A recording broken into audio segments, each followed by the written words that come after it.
So last time I spoke to you about Krishna, the speaker of the Bhagavad Gita, or on the subject, who is God? I pointed out to you from the Bhagavad Gita, quoting chapter and verse, that Krishna is the source of Brahman.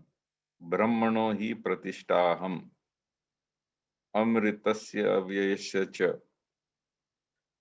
shashvatasya dharmasya, sukhasya aikantikasya cha.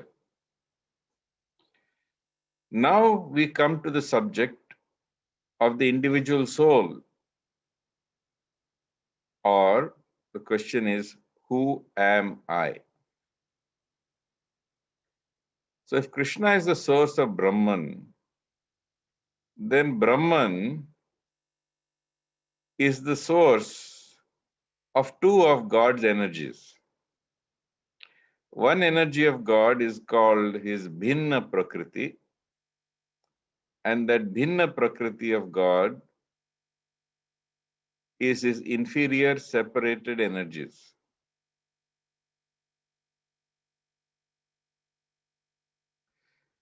The other aspect of his other energy is known as Prakritim Vidhi Me Param. Know that to be my superior energy. Or in simple language of Sankhya philosophy on which this is based, there is on one side Purush, the supreme Purush or God, and on the other side you have Prakriti. So Prakriti and Purush are two aspects of the energy of God. Until we appear, God is a supreme Purush, and there are no other Purushas. But in the Bhagavad Gita, in chapters 14.3, Krishna explains, Mama yonir mahad brahma tasmin garbham dadamyaham sambhava sarva bhutanam tato bhavati bharata. When they talk about Mahad Brahma, it is often mistranslated by almost all the editions of Bhagavad Gita that are popular in the English edition. And they say, this total material substance, they say called Brahman, is the source of birth, and it is that which I impregnate, making possible the births of all other living beings. But it's important to understand that Mahat is not the totality of Brahman. Mahat is only Prakriti. Mahat is only his Bhinna Prakriti. Mahat is only material nature. So Krishna says that this totality of Prakriti, this totality of his inferior separated energy, which we know as material nature, serves as the womb. And through this womb, I see to it that all living beings are created. And he says in the 14.4, Sarva yonishu kaunteya murtaya sambhavanti yah tasam brahma mahad yonir aham bija pradapitah. So it is to be understood that all species of life, O Kunti, are made possible by birth in this material nature, and I am the seed-giving father. So Krishna, through his superior energy, impregnates Prakriti. And as he impregnates Prakriti, living entities are created. And these living entities consist partly of Prakriti, and they consist partly of the superior energy or Purush. So God is the supreme Purusha, Mahat is the supreme Prakriti, which is completely under the control of Krishna. And Krishna impregnates this supreme Prakriti, and having impregnated this inferior separated energy of his, the supreme manifestation of material nature, he creates individual entities like all of us, who are partly Prakriti and partly Purushas. So Krishna explains that these combinations of Purusha and Prakriti are not completely intermingled. You are really not Prakriti at all. You're wearing a dress of Prakriti. And Krishna explains that not only are you wearing simply a dress of Prakriti, 1 minute.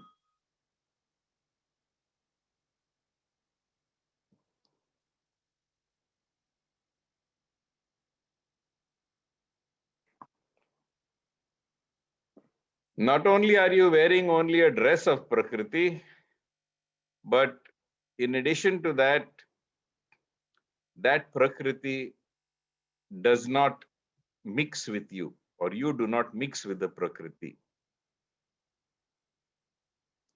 And Krishna explains this by saying in the Bhagavad Gita that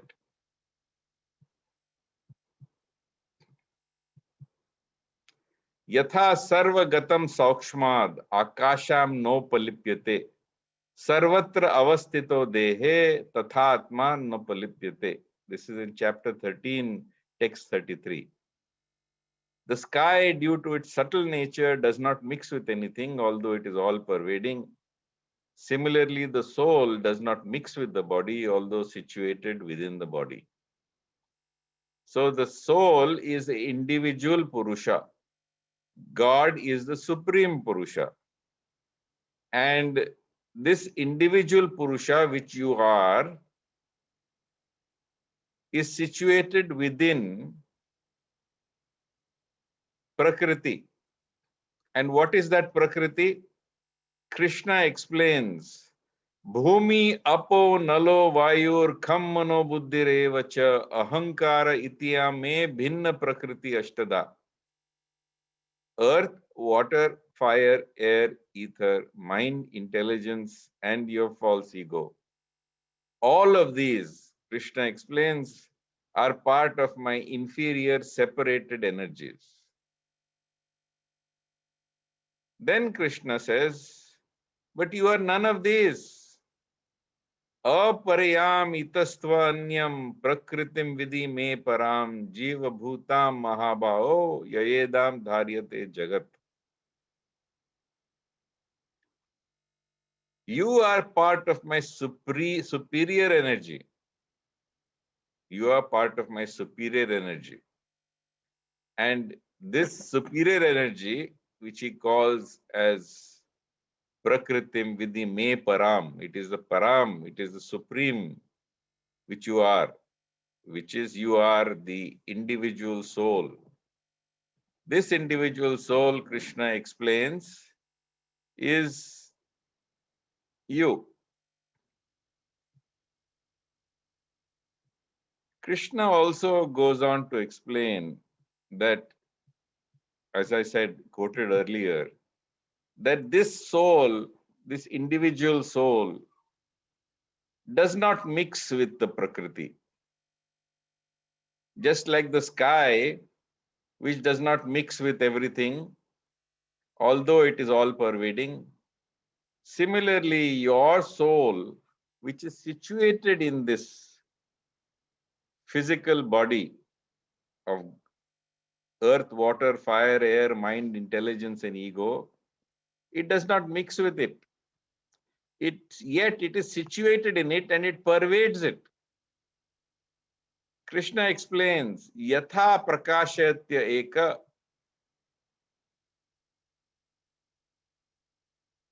Just as the sun, which is situated in the center of this universe, pervades this universe with light, so also he says, Yatha prakashayata eka kritsnam imam lokam ravi tatha shetri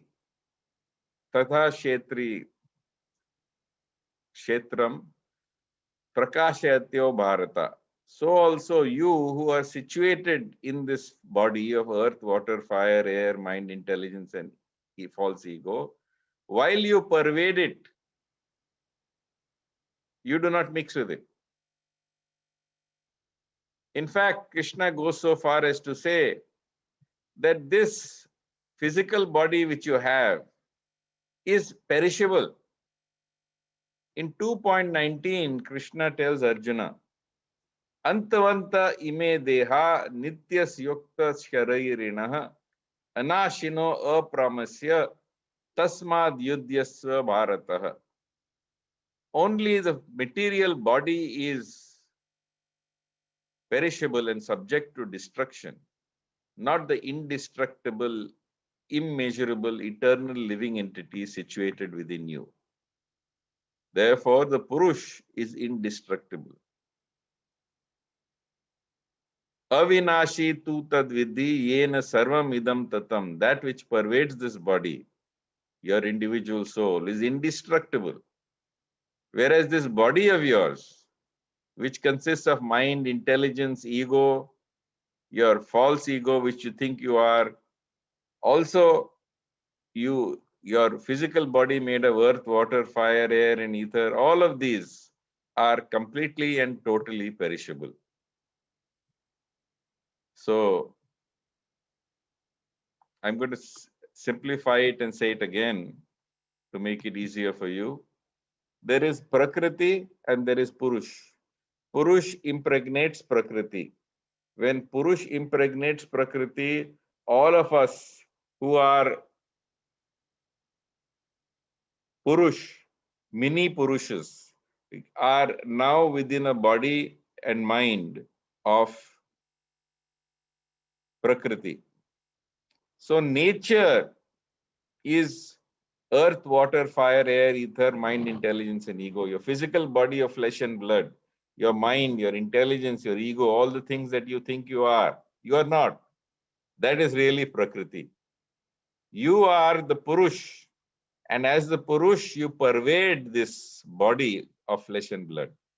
Thus, you are, this body of flesh and blood is called the Kshetram. It is known as the field.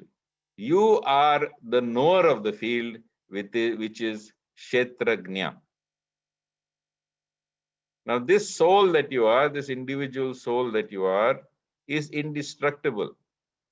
The physical body is actually always changing. It's constantly changing. It's always changing. If you use radioisotopes, you can see that in 1 year, every single molecule in your body changes. If you study your body, you will see that every 7 years, every single cell in your body is structurally changed. And part of these, they go into decay. For example, from the age of 18, you are losing 25,000 brain cells every year. So now figure out how many brain cells you've lost. And these are not frequently replaced. So the body is subject to decay. Why do we get diabetes type 2? Because after the age of 40, we tend to lose about half of the cells in the pancreas that produce insulin. Similarly, why do we get blood pressure? Because as we age, the nephrons in our kidney begin to die. And therefore, that sets into motion the entire pathophysiology of hypertension. So, this is the nature of the physical body and the physical mind. If you want to look at it in another aspect, you are the spiritual body, which is you are the Purush. Then there is a subtle body, a avyakta sharira. And this aspect of you, which cannot be seen in a microscope, though now we are able to study it using functional MRI, is your mind. So that mind is called the subtle body. And that subtle body is called different things according to the nature of what it performs. When it discriminates between heat and cold, joy and sorrow, honor and dishonor, This is called, this part of your Sukshma Sharir or subtle body is known as Buddhi. When the same subtle body has likes and dislikes, when it has Sankalpa and Vikalpa, then this subtle body is called Manas, which is the mind. When it remembers, the same subtle body is called Chitta. And when this subtle body, in a state of ignorance, arrogates and says, I, me, and mine, then this attitude of I, me, and mine is known as ahankar. So you have the soul, which you are. You're situated within a body. That body has a subtle component, which is your mind, intelligence, and ego. The same body has a physical component of flesh and blood, which the Bhagavad Gita describes as earth, water, fire, air, and ether. This soul is completely indestructible. And why do we say it is completely indestructible? In the Bhagavad Gita, Krishna says that no one can destroy this imperishable soul. But yet, because this gross and subtle body around us begins to age, it begins to deteriorate, it begins to have no further use as it becomes more and more debilitated, we have this phenomenon called changing bodies. So Krishna explains in the Bhagavad Gita to Arjuna, Dehinosmin yatha dehe kaumaram yavanam jara tatha dehantara praptir dhiras tatrana muyati. From infancy to childhood to youth to maturity to old age, you are changing bodies all the time. And yet, he says,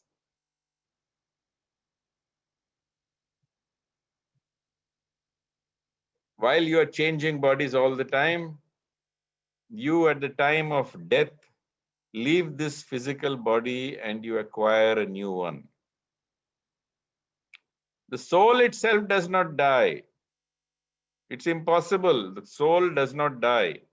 It cannot be destroyed. It is indestructible. It is immortal.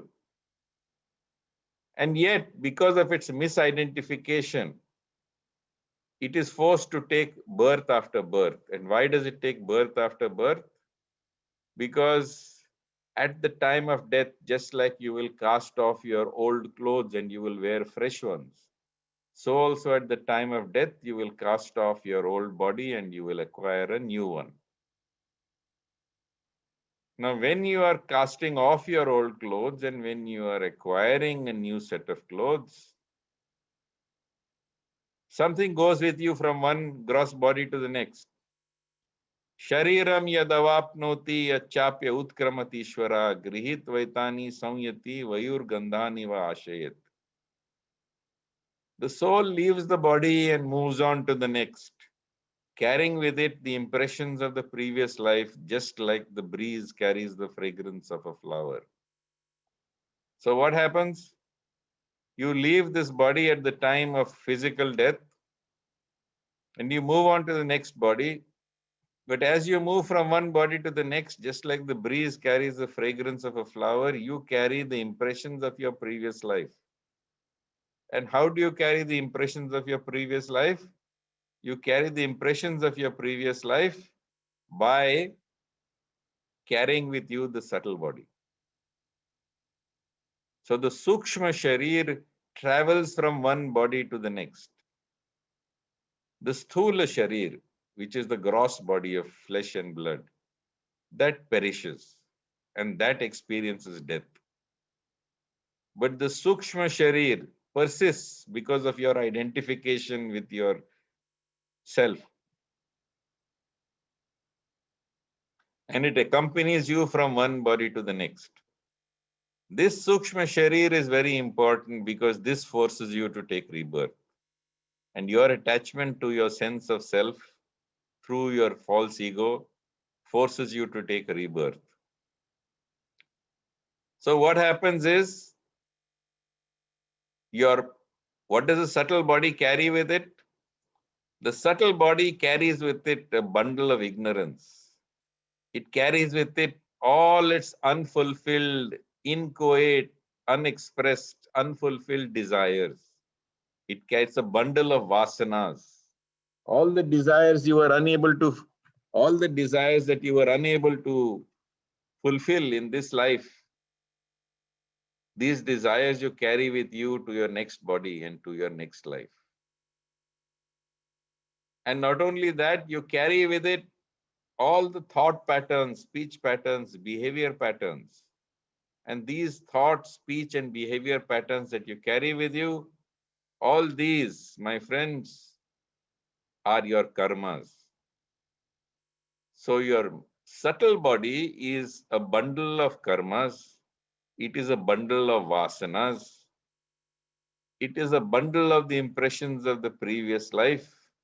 And your attachment to this subtle body through misidentification, through saying, I, this is me, I, me, and myself, forces you through the subtle body to enter another gross body. And depends, suppose you are a fool and you have spent this life without worrying about God, the soul, spirituality. Asurim yonim apanam mudho janmani janmani. So you move to a lower birth. You move to a birth which is the womb of an asura, one who is a non-believer in God, one who is engaged in material pursuits. And so the fool moves in lower and lower circles, from one lower womb to the next lower womb, the next lower womb. So this is the nature of the cycles of birth and death. And in each birth, you experience fault, misfortune, unhappiness, loss, suffering. Krishna explains to Arjun, Janma mrityu jara vyadhi dukha doshanu darshanam. Birth, death, old age, disease, fault, misfortune, unhappiness, they're guaranteed to everyone. And they're guaranteed because you identify with Prakriti, because you identify with the Sukshma Sharir.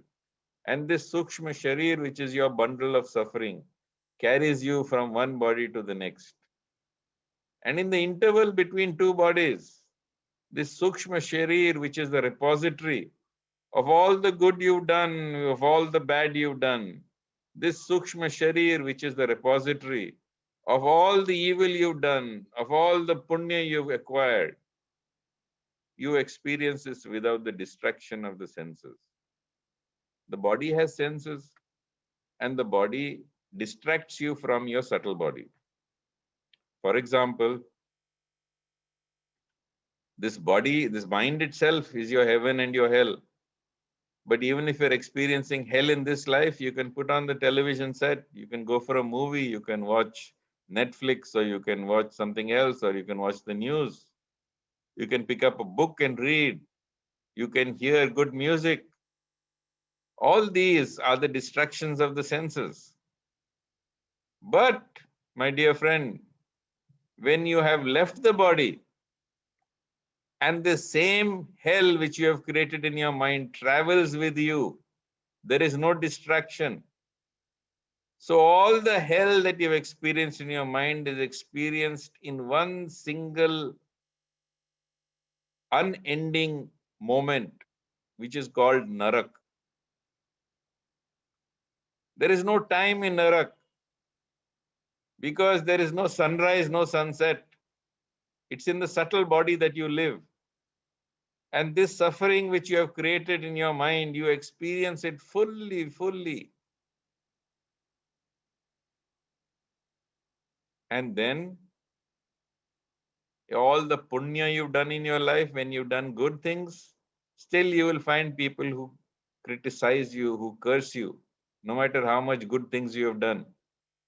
But in this transit between one body and the next, This subtle body gives you an experience of happiness for all the punya that you have engaged in. And this happiness which you experience in your subtle body in the transition from one body to the next, this becomes your swarga. This becomes your heaven until you take an next birth. So heaven and hell are temporary states of existence between the transition from one human body to the next human body. And in that transition, if you have committed many sinful activities, you will experience hell first. If you have if you have done many punyas, then you will experience hell first and you will experience heaven later. If you have committed many sinful activities, more than the punya, then you will experience heaven first and then you will experience hell later. This is described in the Mahabharata. In the Mahabharata, when Yudhishthir is traveling and he is going on towards heaven, Dharamraj is carrying with him only his dog, and his father Yamaraj is his guide. So at that time he asks his father, now my brothers are all dead, can I see where they are? So Yamaraj says, behold your brothers, and his brothers are all suffering in hell. All the Pandavas other than Yudhishthira are in hell. So he said, oh dear, how can they be in hell? We were on the right side. And he says, what about the Kauravas? And Yamaraj shows him that the Kauravas are in heaven. So he says, how can Kauravas go to heaven and how can Pandavas go to hell? So Krishna tells him, look again. And when he looks again, what does he see? When he looks again, he finds that now the positions have been changed. Having enjoyed heaven, the Kauravas now get the greater amount of their fruits in hell. Whereas the Pandavas, having experienced a moment of hell, they next go and experience Swarg and all for all the punyas they have created. So look at yourself. How much punya have you done? How many paps have you committed? How much hell have you experienced in this life? And how much heaven have you experienced in this life? In the transition between one body and the next, you will experience Swarg and Narak, which are states of the subtle body or the Sukshma Sharir or the mind you carry with you from one physical body to the next. And if you have committed more sinful activities, you will enjoy heaven first for a moment, and then you will enjoy an eternity in hell, or it will seem like an eternity. And if you've performed a lot of punya, then you will experience a short period of hell, and then you will enjoy what seems to be an eternity in heaven. So this is the difference. This is what happens in the transition between two bodies, between the physical body and the next physical body. And Krishna explains that as you move from one physical body to the next, you encounter all kinds of births. And the births are directly dependent upon nature of the subtle body you have created. So subtle body that is purified will lead to a superior birth. A subtle body which is, shall we say, weighed down by bad karmas and sin will take you to an inferior birth from the one you are presently in. So you are the individual soul. You are situated in a body of flesh and blood, which is your gross body or sthula sharir, and in a body of a subtle body, which is your sukshma sharir. mind, intelligence, and ego. And you move from one physical body to the next physical body. And in this interval between two physical bodies, you experience your Sukshma Sharir. And therefore, my friends, purify your Sukshma Sharir. And by purifying your Sukshma Sharir, get rid of this attachment to this subtle body. Understand that you are not this body, mind, intelligence, or this sense of self which you have. Understand that you are but a fragment of God. And because you are but a fragment of God, your Purush is a mini Purush compared to the Supreme Purush. You have a great deal of difficulty controlling this Prakriti. Krishna says in the Bhagavad Gita, Mamaivaso jiva loke jiva bhuta sanatana manashasthindriyani prakritistani karshati. Because you are an ansh, because you are a fragment of me. Very clearly he says that you are not God, you cannot become God. That is, I'll explain to you that later in another verse. But he says that because you are a fragment of me, you are struggling with your six senses that include your mind. You're struggling with your mind, you're struggling with your senses. Because Daivi yasa gunamayi mama maya duratya mam eva ye prapadyante mayam etam tarantite. He says this Prakriti is also my divine energy. Daivi yasa gunamayi. And it's very difficult for you as an individual soul to overcome it. But Krishna says, Mam eva ye prapadyante mayam etam tarantite. But Krishna says that if you surrender, this individual Purush, when he surrenders to the Supreme Purush, then he is able to transcend Prakriti. Then and then alone is he able to transcend Prakriti. Otherwise, you will struggle with your mind, you will struggle with your intelligence, you will struggle with your likes and dislikes, your desires which remain unfulfilled. You will struggle with your physical body and its bundle of ailments which are wrapped up in your genome and your environment. And therefore, it is only by surrendering to God that you will transcend this Prakriti, which is the core of all suffering. Of course, there is much more I can tell you, but I think this is now time for question answer. Is that right? Or do I have still time to speak? Dr. Nagarkatti, anything you want, you can continue with the session or we can take up questions. Anything that you're comfortable No, with. have you got any questions? We do have some couple of questions. Okay, so let's start with the questions. Dr. Continue the Nagarkatti, session. We can continue this on the soul the next time around also. Yeah. okay, great. Dr. Nagarkatti, you mentioned, I think towards the end of the session about purifying your Sukshma Sharir, so where does one really start on a mental, physical, emotional level? How does, one can purify the Sukshma Sharir as you mentioned? The Sukshma Sharir is a bundle of desires. And many of these desires, most of these desires are inchoate, unarticulated, unconscious desires that exist. You don't even know you want something. It's a seed that lies inside of you. It's in fact a form of sanchit karma or seed karma. You think you don't want anything, and then suddenly that thing comes in front of you, or that person comes in front of you. And you say, yes, that's it. So you, to purify your mind, you need to turn to God.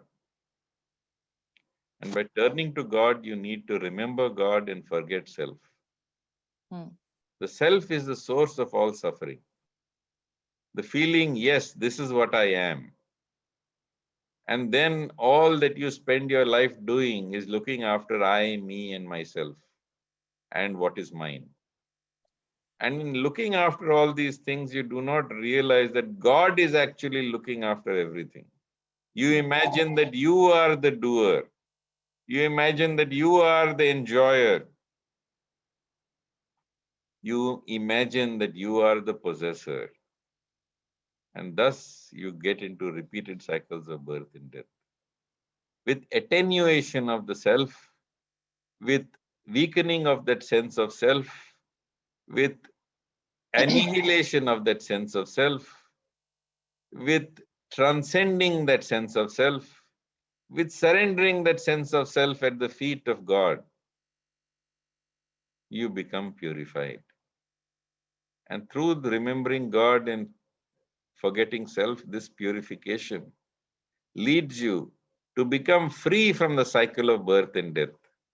And what really happens is that when you leave this gross body, because of your detachment, because of your attachment to God, there is detachment from self. And therefore, when you leave this gross body, unlike other souls who carry their subtle bodies with them, you leave the gross and the subtle bodies behind. And then you go back to unite with God. Thank you so much, Dr. Shantanu. The next question we have is, do all living things obtain a soul, including animals? Yes, of course they do. In fact, Krishna says, Sarva yonishu kaunteya murtaya sambhavanti yaha. It should be understood that all species of life, O son of Kunti, are made possible by birth in this material nature. And I am the seed-giving father. Tasam Brahma Mahadyonir Aham Bija Pradapitah. So very clearly, Krishna explains that there is a soul in every individual body, in every individual species, in every ant, in every insect, in every living entity. You have a soul.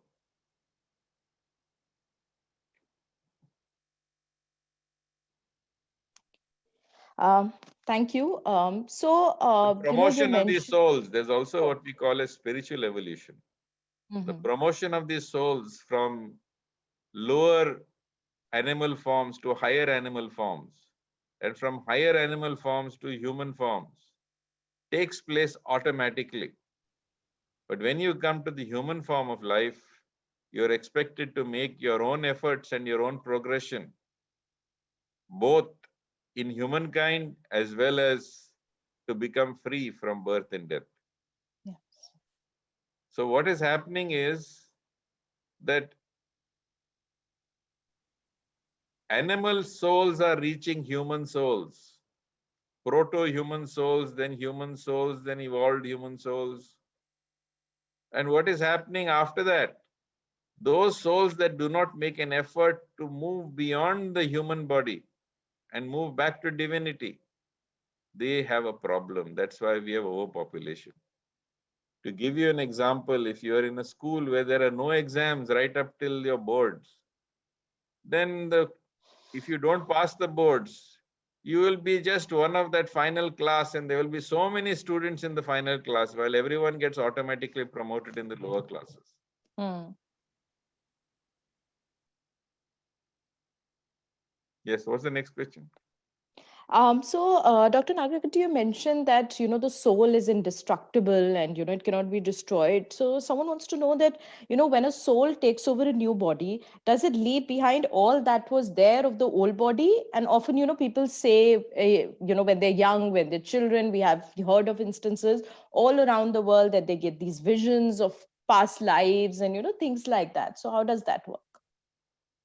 So I think I've explained this in the lecture already, that when you move from one body to the next, Shariram yadavapnoti yachapya utkramatishvara grihit vaitani samyati vayur gandhani vaashayat. The soul moves from one body to the next, but it carries with it the impressions of the previous life, just like the breeze carries the fragrance of a flower. So what really is carried from one body to the next is the subtle body or the sukshma sharir. And this sukshma sharir which you carries all the inclinations, tendencies, behaviors, thought patterns, speech patterns from the previous life. And your desires which are unfulfilled, your karmas, everything is carried from one birth to the next.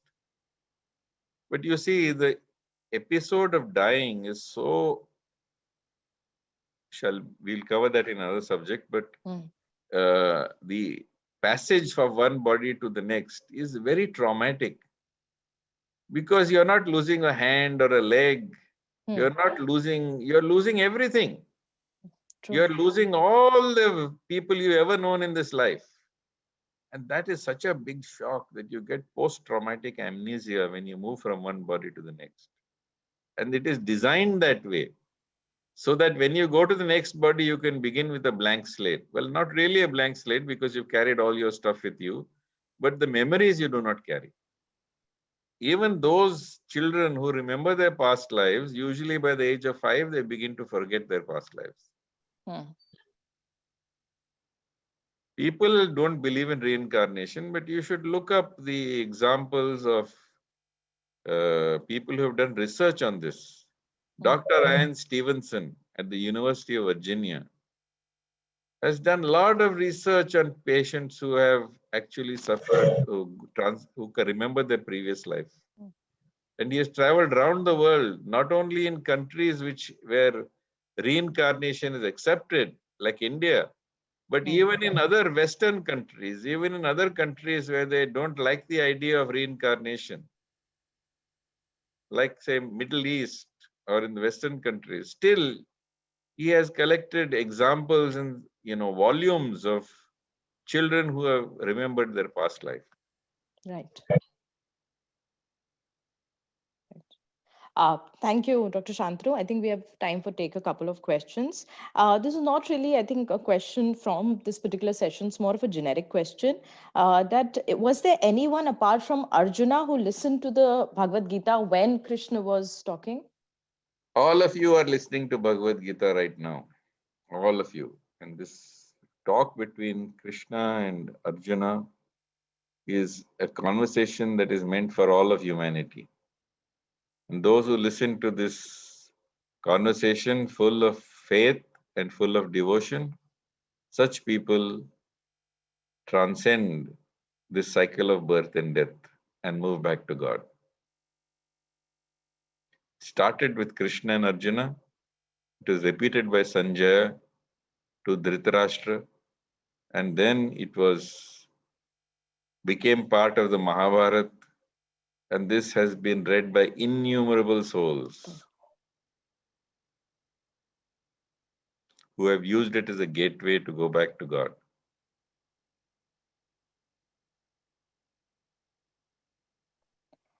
Okay, the next question also is a generic question. If I'm struggling in life, how can the Gita help me find my true purpose?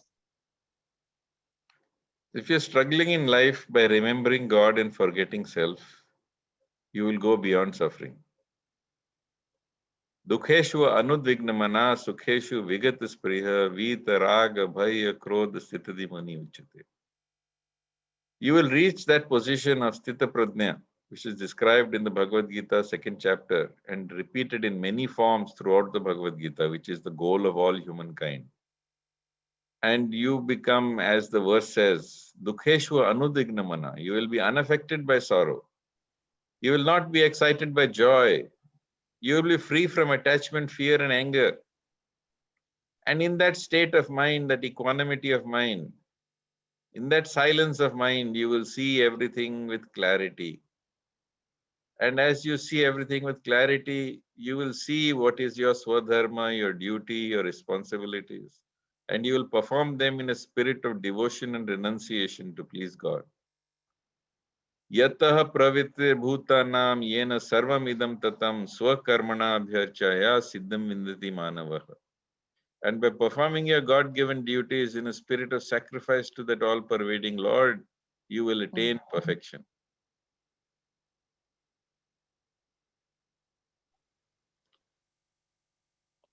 So Bhagavad Gita will give you relief from suffering, it will give you direction in your life, and it will give you fulfillment and also moksha and return to Godhead. Thank you, Dr. Shantanu. The next question is the aim of life only to attain salvation? Not at all, not at all. There is what we call as dharma, artha, kama, and moksha.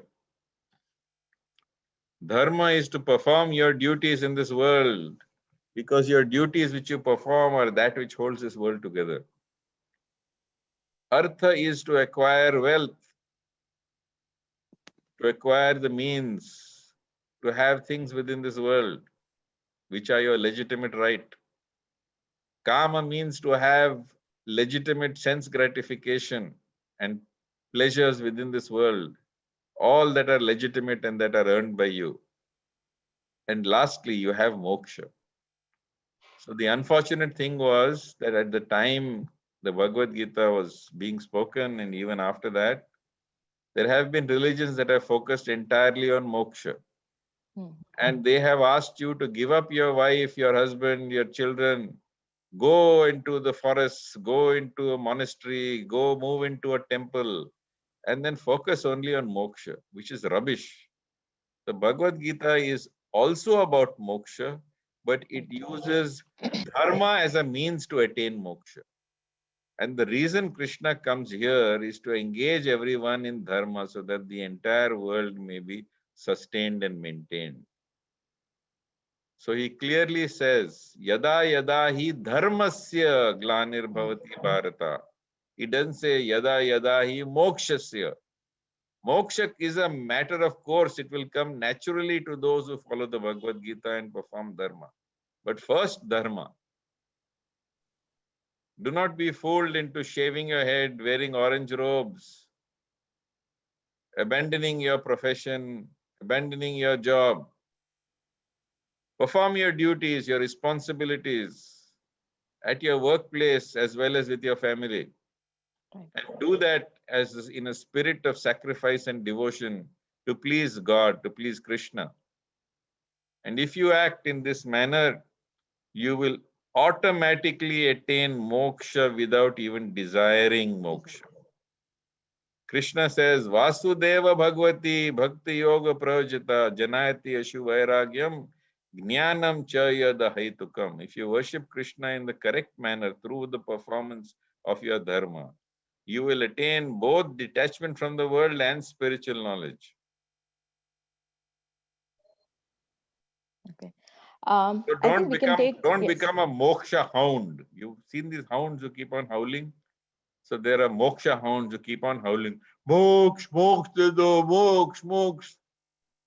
Chaitanya Mahaprabhu teaches us how to pray. He says, na dhanam, na janam, na sundarim kavitam va jagdisha kamaye, mama janmani janmanishware bhavatat bhakti rahitu kitvai. That, oh Lord, I don't want wealth, I don't want beautiful women, I don't want any number of followers or disciples. I don't even want to be freed from the cycle of birth and death.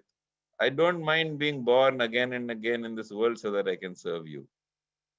Serving God through your position in life as your obligations demand is dharma. And that performance of dharma will ultimately conclude in moksha. Sorry, I took a little long for that. Tell me. No problem. Dr. Shantu, I think we can take one last question. I think last time you had mentioned about Krishna, being the supreme Lord. So someone asked, in what category shall we see Brahma, Vishnu, and Mahesh if Krishna is the supreme Lord? Brahma is the creator, Shiva is the destroyer. Vishnu is the maintainer. It's very easy to start a relationship. It's very easy to destroy a relationship. But to keep a relationship going, you require the help of God, Vishnu. Therefore, for the most important and most difficult tasks that are to be performed, the Supreme Lord himself comes as Vishnu. So, maintenance, Vishnu is the God who manifests as the Lord who maintains creation. That is very difficult. It's easy to start anything, it's easy to end something. You can have a startup and then you can close that startup. But how do you keep that company going? That requires the help of Vishnu. So Vishnu is the supreme.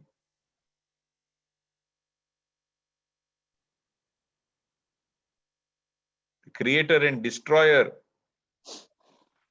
Well, Brahma and Shiva can have that.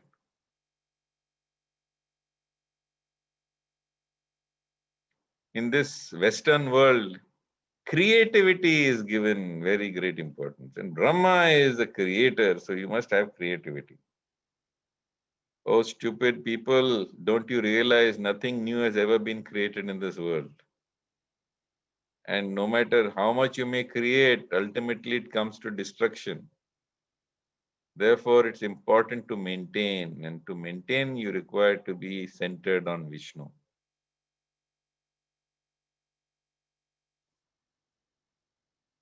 Any other question? No, I think these are the questions that we've got for this week. As always, Dr. Nagarkatti, if you can just let our viewers know what we can look forward in the next session before we Yeah, close so I will today's session. continue this. Sure. I only told you about the nature of the individual soul. Next time I'll tell you how to attain that position. Of course, we'll elaborate on that in different types of yoga, but I'll give you a hint of this when we go into the next session. Okay. How to realize that you are the soul. Right. Okay, great. Thank you so much, Dr. Nagarkatti. We are all looking forward to the session. And as I reiterate at the end of each session that Dr. Nagarkatti would like to answer all questions. Due to paucity of time, it might not be possible, or because not everyone joins in together. So you can see the session as a video in the Speaking Tree Facebook page by going on the video section. After the session also, it becomes a video. So please go through the session. For those of you who could not join the live session, please go through the session. Post your questions. I will, put together all of the questions and send to Dr. Nagarkatti an email, and he will be happy to answer them offline as well. Also, a devotee has enumerated all the verses with their chapter and verse, which I have quoted in the lectures. And this has been made into a file so that if you study these verses as we go along through your copy of the Bhagavad Gita, you will understand the Bhagavad Gita better. I hope, Ishita, you've given it to them, the file. Yes. So I will, what I'll do is I will put everything together and put it in a file, or we can turn it into an article, Dr. Nagarkatti. We can figure that out, and it'll be easier, it'll be a link. So we will be able to figure that out. And thank you so much, Dr. Nagarkatti. It was a lovely session. And as you all are aware, the English Bhagavad Gita session is conducted only once a week, which is every Thursday. So we look forward to having you again, Dr. Nagarkatti, and the audience joining in next Thursday, which I think is March 11th. It's important why I conduct it once a week when I'm conducting this, because I want you to have time to reflect on what has been said. Go to the recording, and if necessary, see it again. If you have any questions, you can email Ishita, and I'll be happy to answer those questions for you. Sure. Great.